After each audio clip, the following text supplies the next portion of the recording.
우리가 이거 말씀을 가지고 삶 속에서 하나님의 능력을 맛보려면이라는 제목으로 말씀의 은혜 함께 나누고자 합니다. 우리가 신앙생활하면서 계속 반복해서 느낄 수밖에 없는 것이 뭐냐? 내 힘만으로는 신앙생활을 할 수가 없구나. 내 힘만으로는 주님의 뜻을 따를 수가 없다 하는 것을 느끼게 됩니다. 여러분, 내 힘만으로 계속해서 사랑할 수 있겠습니까? 내가 정말로 내 기질에 안 맞는 그 사람을 사랑할 수 있겠습니까? 말만 하면 부딪히는데 어떻게 사랑할 수 있겠습니까? 내 힘만으로는 안 되는 거죠. 그리고 내 힘만으로는 참는데도 한계가 있습니다. 계속 참을 수가 없는 거죠. 참다 폭발하는 겁니다. 그리고 내 힘만으로는 계속해서 하나님의 그 섬김의 사역들을 감당할 수가 없습니다. 하다 보면 짜증나는 일도 있고, 하다 보면 억울한 일을 당하는 일도 있고, 하다 보면 왜 나만 이거 해야 되나 하는 일도 있습니다. 그러니까 내 힘만으로 이 세상을 주님의 뜻대로 살아가는 게 너무나 힘들다는 걸 우리가 알지요. 그래서요, 우리는 삶 속에서 반드시 하나님의 능력을 받아야 합니다. 하나님의 능력으로만 우리가 신앙생활, 이 믿음의 길을 걸어갈 수가 있는 것이죠. 여러분, 바울도 그걸 너무나 잘 알았습니다. 내 힘만으로는 우리 앞에 놓여진 그 믿음의 길, 좁은 길을 계속 걸어갈 수가 없다는 것을 너무나 잘 알았습니다. 바울이 이 편지를 쓸 당시에 에베소 성도들, 그들이 겪는 그 삶은요, 너무나 지금과는 너무나 다른 삶이었습니다.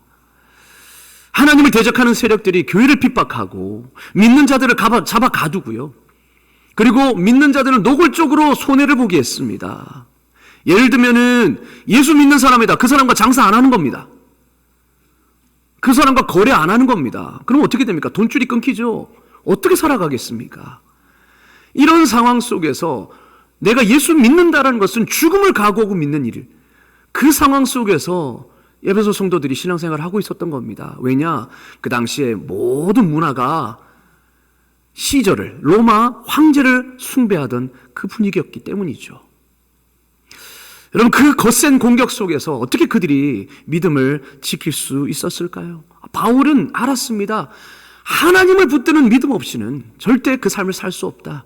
하나님의 능력을 더딛지 않고는, 하나님의 능력을 의지하지 않고는 믿음 생활을 할 수 없다라는 것을 알았기 때문에 바울이 우리가 읽었던 그 기도를 하나님 앞에 올려드린 것입니다. 하나님을 더 깨달아 알게 하여 주시고, 우리가 받은 이 구원이 얼마나 풍성한지, 하나님의 능력이 얼마나 지극히 크신지를 알게 하여 주시옵소서. 무슨 마음이겠습니까? 너희는 혼자가 아니야. 하나님이 여전히 너희와 함께 하셔. 그 하나님은 약하신 분이 아니야. 세상보다 작으신 분이 아니야. 세상보다 크신 분이야. 그 하나님이 너희를 인도하시고 보호하여 주시고 계셔. 이것을 알기를 원했다 하는 거죠. 그것이 바로 우리가 오늘 읽은 본문의 말씀입니다. 특별히 바울은요, 성도들이 하나님의 능력이 얼마나 큰지를 깨달아 알기를 원했습니다. 그래야 겁먹지 않을 수 있으니까요. 여러분, 우리가 사람에게 겁먹으면 어떤 사람이 겁이 나지 않습니까? 그러면 수많은 사람들 앞에서 그 사람만 보입니다. 여러분, 혹시 보이는 사람 있습니까? 그러니까 많은 사람이 있음에도 나한테 잘해주는 사람이 있고, 나와 친한 사람이 있음에도 딱 그 사람만 보이는 겁니다. 눈에. 위축이 되죠. 겁먹죠. 그런데요, 하나님의 능력 받고 하나님이 이 세상보다 어떤 사람보다 크다라고 굳건하게 믿는 사람은 사람이 두렵지 않는 겁니다. 하나님만 보이는 거죠. 하나님 앞에서 코람데오 정신으로 살아가면 사람이 두렵지 않는 것입니다. 어떤 환경과 문제도 두렵지 않은 것이죠. 그러니까 바울은 이걸 알기를 원했던 겁니다. 야, 세상보다 크신 분이 하나님이시다. 하나님이 세상보다 더 커. 너의 문제보다 하나님이 더 크신 분이야. 너를 괴롭히는 그 사람보다도 하나님이 더 크셔. 그 하나님이 너와 함께 하신다고 이렇게 기도하는 것이죠. 여러분, 나에게 든든한 백이 있다라는 사실을 알면 어떤 무서운 상대를 만나더라도 우리는 담대할 수 있습니다. 기죽지 않을 수 있습니다. 이러한 믿음으로 살아가기를 원했던 것입니다. 바울은. 우리도 이러한 믿음으로 세상을 이기는 승리하는 주의 백성 되기를 주의 이름으로 축원합니다. 아멘. 세상보다 크신 하나님을 믿는 주의 백성들이 뭐가 두렵겠습니까? 뭐가 겁나겠습니까? 지금도 어둠의 권세는 존재합니다. 여전히 사회적 분위기로 우리를 압박하고 우리의 입을 닫게 하는 그런 일들이 많지요. 마치 동성애를 반대하면, 차별금지법을 반대하면 우리가 혐오자인 것처럼 그렇게 사회적 분위기로 몰아감을 통하여서 우리 입을 닫아버리고 우리를 위축시키고 또 우리의 믿음 생활을 다 저지하게 만드는 그런 일들이 신앙의 삶의 곳곳에 나타납니다. 그리고 직장에 가보시면 믿지 않는 수많은 사람들에 둘러싸이면 어떻게 됩니까? 내가 하나님의 성경의 말씀을 믿고 그 말씀대로 살면요, 손가락질 당합니다. 불이익을 당합니다. 승질에 차별을 당하기도 하고 여러 가지 또 불이익을 당하지요. 그런 삶 속에서 우리는 살아가는 것입니다. 그러니 세상이 무섭다, 세상이 크다라는 인식을 가지고 살면 우리는요, 그 안에서 위축이 될 수밖에 없습니다. 그래서 믿음을 타협하게 되고, 좀 더 편하게 살지 하면서 내 믿음을 내려놓게 되는 그런 일들이 일어나는 거죠. 그렇기 때문에 우리도 역시 오늘날에도 하나님의 능력을 맛보아 알게 하여 주시고 하나님이 세상보다 더 크신 분임을 알게 하여 주시옵소서. 이 기도가 오늘날에도 여전히 필요한 줄로 믿습니다. 아멘. 그렇습니다. 지금도 우리와 우리 함께 하시고 우리에게 역사하시는 그 하나님의 큰 능력을 우리가 맛보아 아시는 능력의 삶을 사시기를 주의 이름으로 축원합니다. 아멘. 그렇다면 그 하나님의 능력을 우리가 어떻게 맛볼 수 있는가? 어떻게 하면 그 하나님의 능력을 경험할 수 있을까? 오늘 말씀에서 우리가 찾아보기를 원합니다. 특별히 오늘 말씀은요, 그 하나님의 능력이 예수 그리스도 안에서 나타났다라고 증거하고 있습니다. 여러분, 바울은 20절에서 하나님의 능력이 얼마나 위대한지, 그리고 그 능력이 우리에게 어떻게 나타났는지를 자세히 설명하면서 이렇게 말합니다. 그의 능력이 그리스도 안에서 역사하사. 그의 하나님의 크신 능력이 예수님 안에서 다 나타났다, 이렇게 말합니다. 그러면서 구체적으로 20절 이하에 그 능력이 어떻게 나타나는지, 예수님 안에서 어떻게 나타나는지 보여주죠. 첫 번째로 보니까 20절 하반절에 죽은 자들 가운데서 다시 살리셨다. 하나님이 그 능력을 어떻게 발휘하셨느냐? 예수를 죽은 자 가운데서 살리신 겁니다. 예수님의 부활이야말로 하나님의 능력의 표징인 줄로 믿습니다. 사망 권세를 깨뜨리시고 다시 사신 주님, 그 주님을 바라보면 하나님의 능력이 얼마나 큰지를 알 수 있죠. 여러분, 우리는 죽음의 권세 아래에 있습니다. 사람은 다 죽을 수밖에 없습니다. 그러나 그 죽음을 이기고 다시 살아나셨다. 이것은 하나님의 능력인 것이죠. 부활이야말로 가장 크신 하나님의 능력입니다. 바로 이렇게 하나님의 능력이 부활을 통해 나타났고요. 두 번째로 보니까 20절의 하반절에 보니까 예수님을 자기의 오른편에 앉히셨다, 이렇게 말하죠. 하나님이 예수 그리스도를 자기 오른편에 앉히셨습니다. 하나님은 부활 후에 하나님은 예수님을 자기 오른편 보좌에 앉히셨습니다. 오른편이다라는 것은 무엇을 상징하는가? 최고의 영광을 상징합니다. 그리고 여호와께 가장 가깝다라는 것을 상징합니다. 야, 내 오른팔이야 하면 무엇을 상징합니까?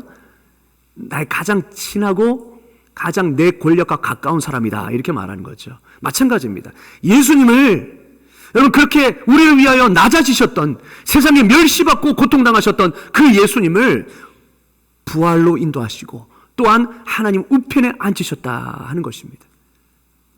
예수님을 그 영광의 자리로 다시 승귀시키셨습니다. 그래서 오른편에 앉히셨다는 것은 능력과 권위의 위치로 높이셨다는 것이고, 그리고 21절과 22절에 보니까 모든 통치와 권세와 능력과 주권과 이 세상뿐 아니라 오는 세상에 일컫는 모든 이름 위에 그분을 뛰어나게 하셨다. 그리고 만물을 그의 발 앞에 복종하게 하셨다 하는 겁니다. 이 세상의 모든 통치자들을 무릎 꿇게 하시고 예수 그리스도의 발 앞에 무릎 꿇게 하시고 예수 그리스도께 머리를 숙이게 하시는 거죠. 그러니까 모든 만물 위에 주로 세우셨던 겁니다. 하나님께서 이 예수를.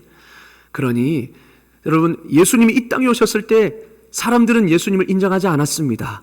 오히려 핍박하고 모욕했습니다. 죽였습니다. 그러나 이 예수를 부활시키시고 가장 모든 이름 위에 뛰어난 이름으로 세우신 것이 바로 우리 하나님이십니다.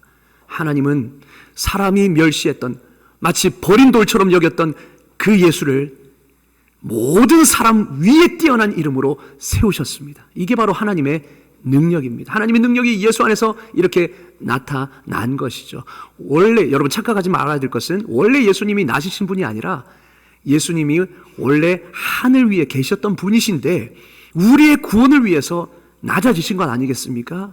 이 땅에서 낮아지실 분이 아님에도 우리를 위해 낮아지시고 그렇게 비참해지셨다는 거죠. 그러나 하나님께서는 이 사람에게 밟혔던 그 분을 다시 원래 자리로, 더 높은, 지극히 높은 그 자리로 다시 세우시고 마지막에 심판주로 다시 오게 하심으로 모든 권세 위에 뛰어난 이름으로 높이셨다 하는 것입니다. 이것이 하나님이 그리스도 안에서 행하신 놀라운 능력입니다. 그래서 우리가 지금 예수님 믿는 우리가 예수님을 높이지 않습니까? 예수님을 나의 구주로 높이고 나의 주인으로 삼고 그렇게 살아가지 않습니까? 그렇습니다. 여러분, 그리고 하나님은요, 그리스도를 만물 위의 교회의 머리로 세우셨습니다. 삼으셨습니다. 그게 바로 22절 하반절 말씀입니다. 하나님은 교회를 위해서 그리스도를 하늘과 땅의 지배적 권세로 만드셨습니다. 이 모든 것이 하나님이 그리스도 안에서 행하신 능력의 결과였습니다. 머리로 삼으셨다. 이 만물의 머리로 삼으셨다. 자, 그런데요, 중요한 것은 이 능력을 행하신 이유가 바로 교회를 위한 것이다 하는 사실입니다. 예수님에게 이렇게 행하신 그 놀라운 하나님의 능력이 저와 여러분을 위한 것이다 하는 것입니다. 여러분, 그를 만물 위의 교회의 머리로 삼으셨느니라라고 했을 때에 교회의 머리라고 한글 성경은 지금 번역해놨죠. 교회의라는 소유격으로 그렇게 되어 있는데 사실 원문으로 보면 테에클레시아라고 되어 있어서 이 교회의가 역격의 의미입니다. 역격은 무엇입니까? 줄 여자잖아요. 그러니까 주는 대상을 가리키는 말입니다. 그래서 만약에 한국어 문장에 내가 언니에게 책을 주었다, 그렇죠? 주는 대상이 언니입니다. 그러면 언니에게, 이 에게가 역격이라는 거예요.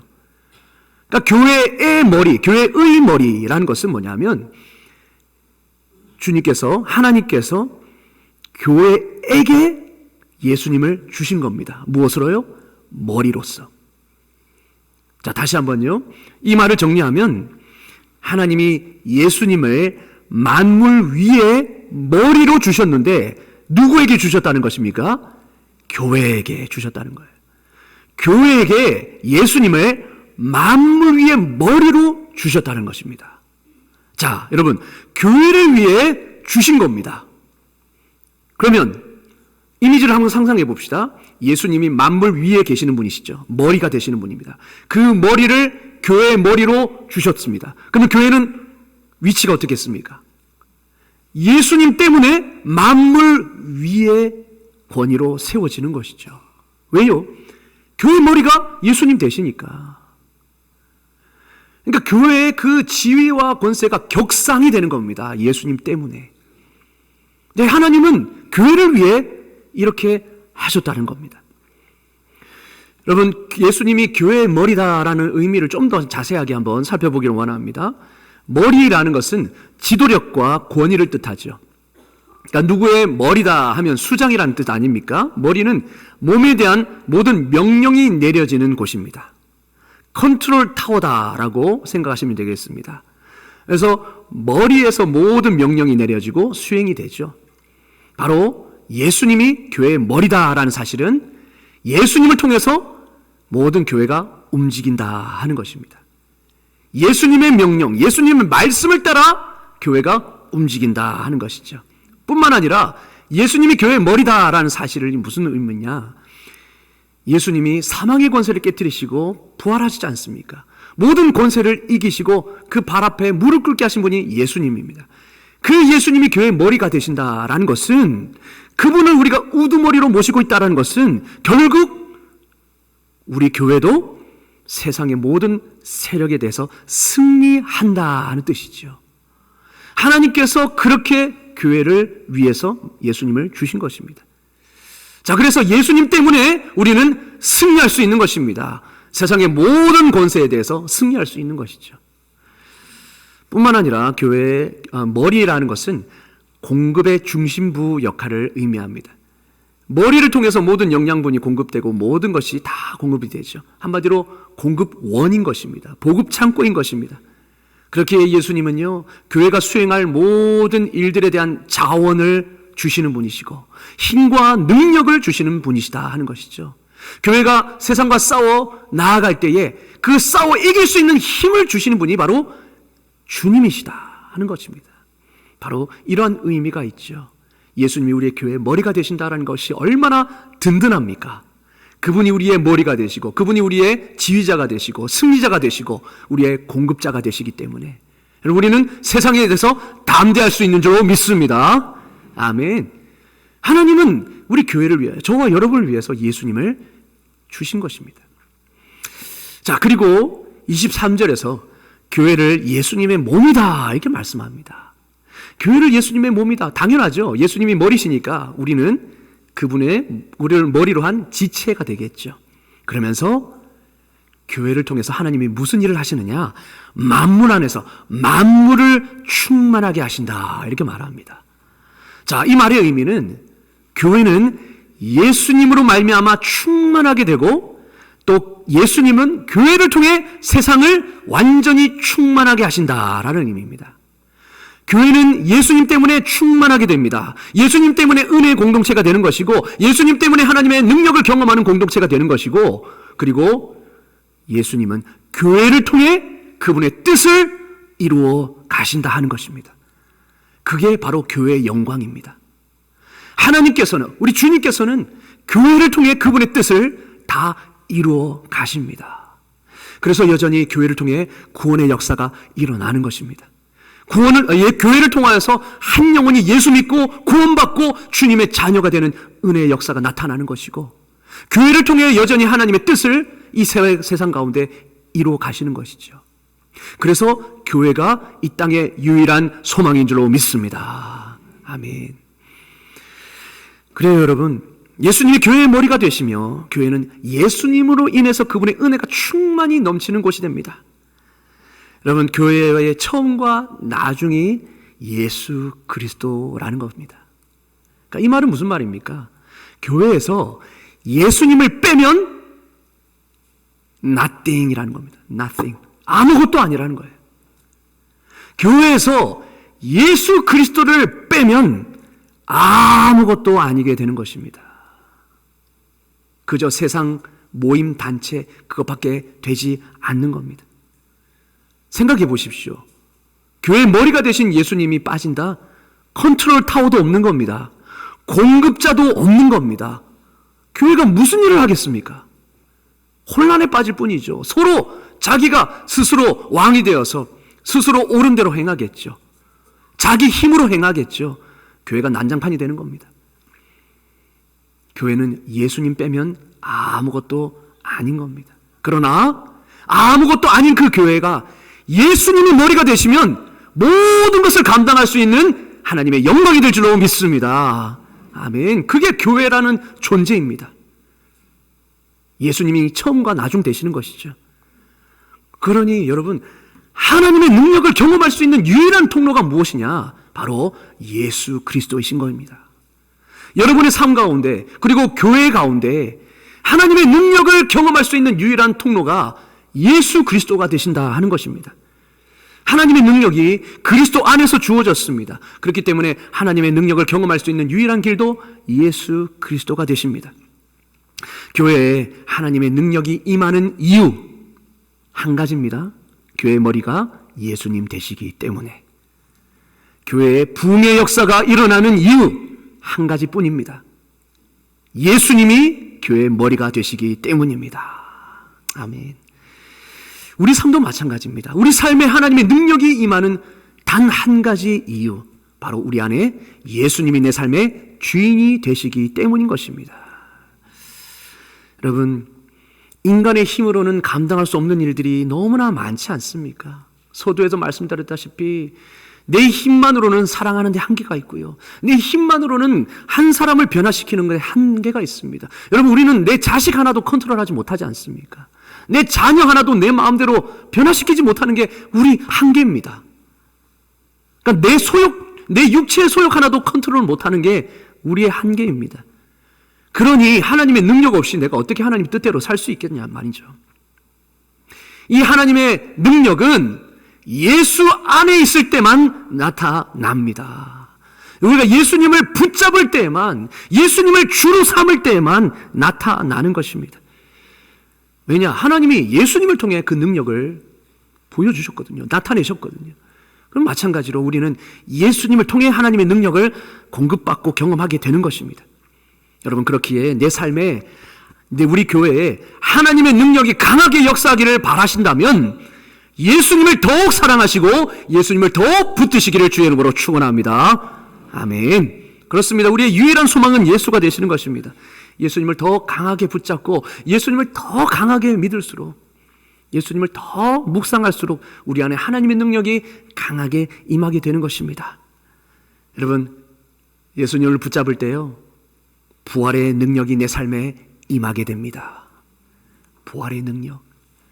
죽으면 죽으리라. 예수님을 붙잡으면 죽는 것도 두렵지 않습니다. 왜요? 예수님도 죽음에서 부활하셨기 때문에. 예수님이 어떻습니까? 이 땅에서 완전히 벌레처럼 그렇게 모욕당하시고 그렇게 죽으셨지 않습니까? 그러나 그 예수님을 하나님은 지극히 높으신 그 이름으로 세우셨습니다. 영광을 나타내셨습니다.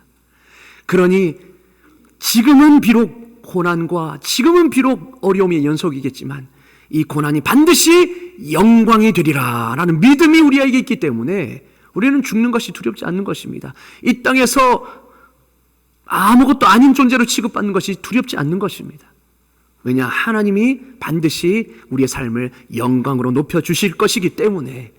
그러니까 예수님의 부활을 우리가 붙들 때에 이 삶의 부활의 능력이, 우리 삶에도 부활의 능력이 임하는 것이죠. 여러분, 주기철 목사님이 그렇게 수차례 고문을 당하시고 고난을 당하셔도 믿음을 부인하지 않았습니다. 예수님을 부인하지 않았습니다. 근데 그게 주기철 목사님의 힘에서 나왔을까요? 그 강한 의지에서 나왔을까요? 아닙니다. 주기철 목사님의 아드님의 증언을 따르면 고문에서 풀려나시고 이제 집에 돌아와서 가족들과 식사하실 때에 갑자기 또 일본 순사가 닥쳐와서 야, 주기철이! 라는 그 음성을 들었을 때에 목사님은 밥 먹다 말고 기둥을 붙잡고 사지를 떨었다고 합니다. 그러니까 그 고난을 다시 당한다라는 그 생각만 해도 그냥 사지가 떨리는 겁니다. 근데 어떻게 끝까지 그 믿음을 지킬 수 있었을까요?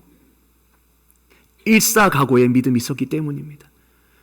죽으면 죽으리라. 그러나 죽음 뒤에는 반드시 부활의 영광이 있다라는 이 믿음, 예수님을 끝까지 붙잡았기 때문에 그 어려운 환난 속에서도 믿음을 지킬 수 있었던 것이지요.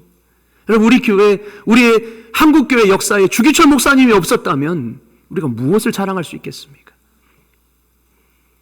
그러나 주기철 목사님의 힘으로 된 것이 아니라 그분이 끝까지 예수님을 붙잡았기 때문에 하나님의 능력이 목사님 안에 임한 줄로 믿습니다. 우리 삶에도 그렇게 될 수 있다는 것입니다. 누구를 붙잡을 때요? 예수 그리스도를 붙잡을 때. 여러분, 예수님을 붙잡으면요, 내 자존심 무너지는 거 두렵지 않습니다. 내 자존심 무너져서 예수님만 살 수 있다면, 예수님만 드러날 수 있다면 그깟 자존심 상하는 거 무섭지 않습니다. 기꺼이 죽을 수 있습니다. 기꺼이 자존심 상할 수 있고요, 기꺼이 남을 섬길 수 있는 것입니다. 그리고 예수님을 붙잡을 때 우리는 모든 사망의 권세와 유혹에서, 죄의 권세에서 승리할 수 있습니다. 아무리 용서할 수 없는 사람도 예수님께 강하게 붙들리면요, 용서하는 사람이 되는 것입니다. 예수님이 나를 용서하신 그 방식을 붙잡고 살아간다면 우리가 용서하지 못할 사람이 누가 있겠습니까? 원수도 사랑하신 예수님이신데. 그렇습니다. 내 힘으로는 할 수 없지만 예수님을 강하게 붙잡고 예수님을 내 삶의 주인으로 머리로 모시고 살면 가능하게 되는 것입니다. 여러분, 능력에 대해서 오해하는 분이 계십니다. 마치 슈퍼맨처럼 모든 은사를 받아가지고 막 불같이 사람 뒤집어 엎고 막 그런 것을 하나님의 능력으로 생각하는 분이 계시는데요. 진짜 하나님의 능력은 무엇입니까? 하나님의 뜻대로 살게 하는 능력인 줄로 믿습니다. 말씀대로 살게 하는 능력. 나는 그렇게 할 수 없는데 하나님이 능력 주시면 말씀대로 순종하게 되는 것입니다. 그 능력이 예수님을 붙잡을 때, 내 자아가 죽고 예수님이 내 삶의 주인 되실 때에 임하게 되는 줄로 믿습니다. 예, 그래서 우리는 주기철 목사님처럼, 손양은 목사님처럼 능력의 삶을 살 수가 있는 것입니다.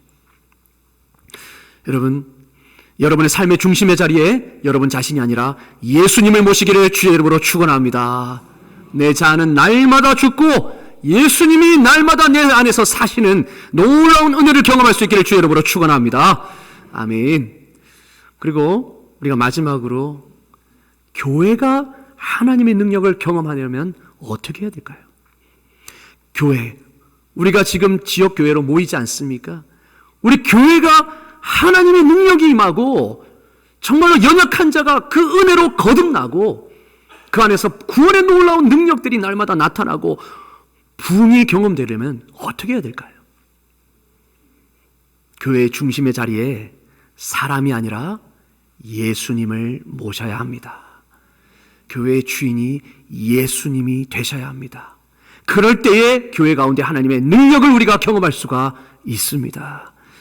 교회가 하나님의 능력을, 하나님의 영광이 되는 이유는 딱 한 가지, 바로 예수님이 교회의 머리가 되신다. 그거 하나밖에 없는 겁니다. 목사가 잘나고 장로님들이 잘나고 직분자들이 잘나고 교회가 크고 건물이 크고 돈이 많고 성도수가 많고 아무것도 아닙니다. 만약에 예수님이 교회의 머리가 되시지 않는다면 그것들은 아무것도 아닌 것입니다. 여러분, 예수님이 교회의 머리가 아니라면 교회는 아무 영광이 없습니다. 아무 능력도 없습니다. 아무 희망도 없습니다. 소망도 없습니다. 그저 세상에 그렇게 질밟히는 그런 맛을 잃은 소금이 될 뿐입니다. 그 교회는 더 이상 교회가 아닌 것이죠.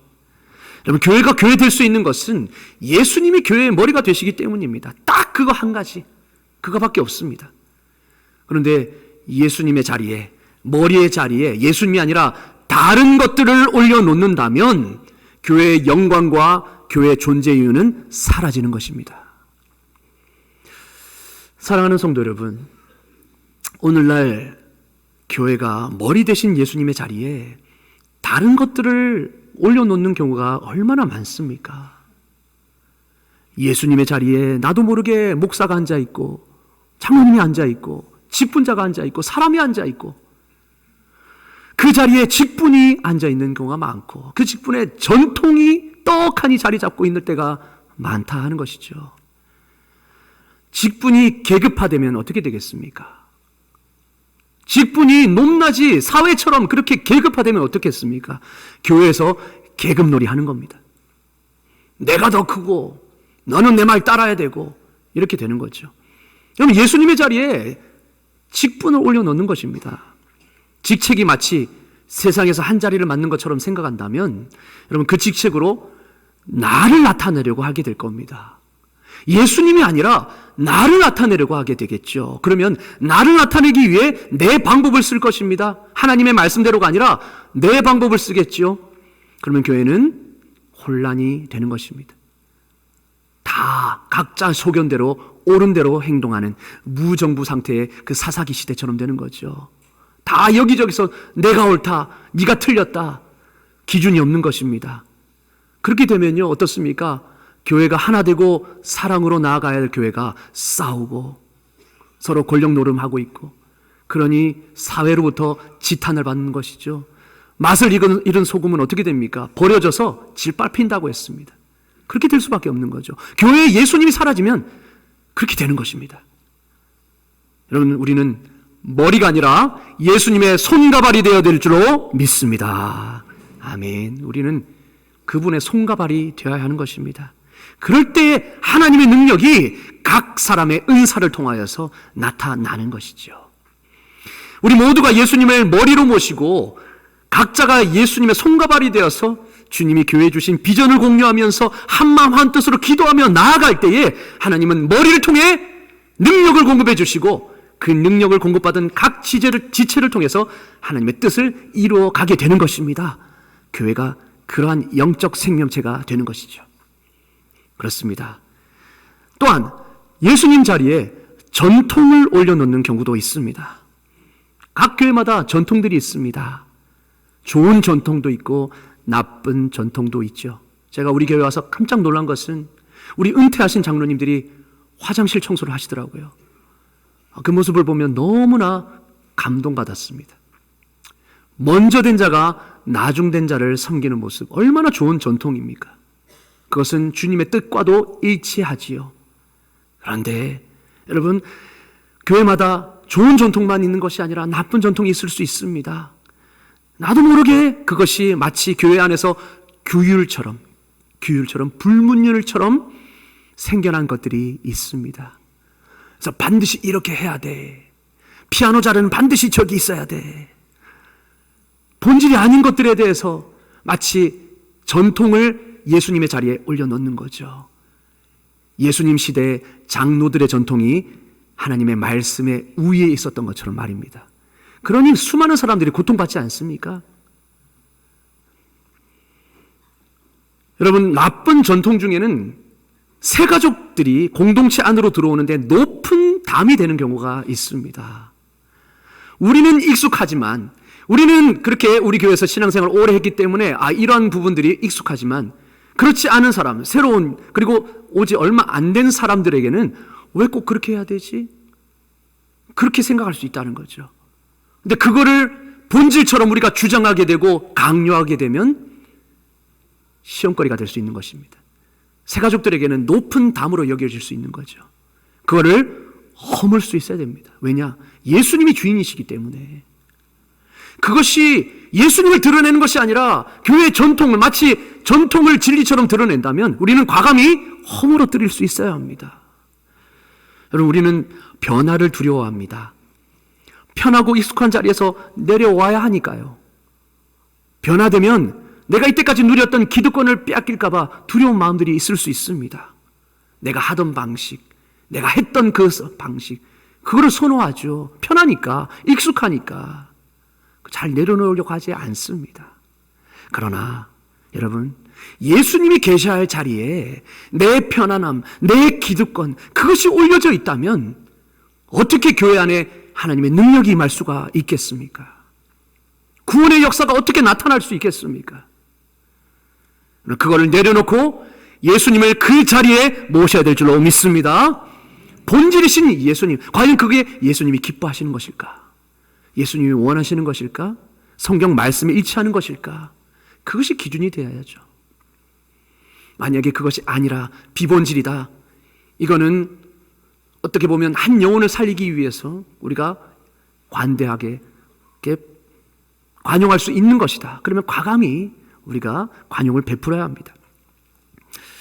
여러분, 우리 삶에 나도 모르게 예수님의 자리에 올라와져 있는 것이 무엇인지를 다시 한번 살펴보기를 원합니다.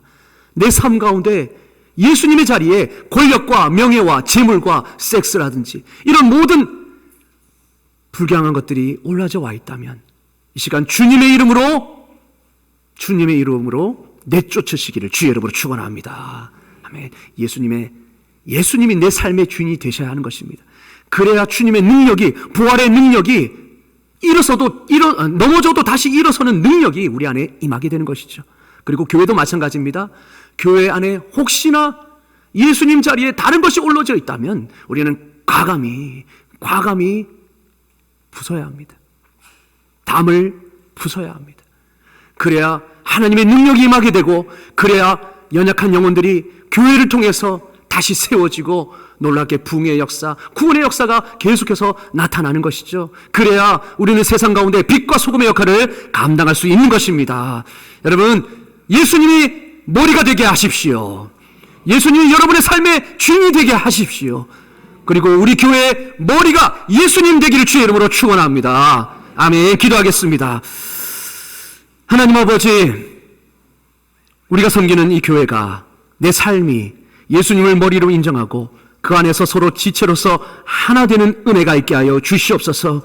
오직 예수 그리스도를 붙들고 사랑함으로 우리 교회 안에, 내 삶 안에 그리스도의 충만한 능력이 임하게 하여 주시옵소서.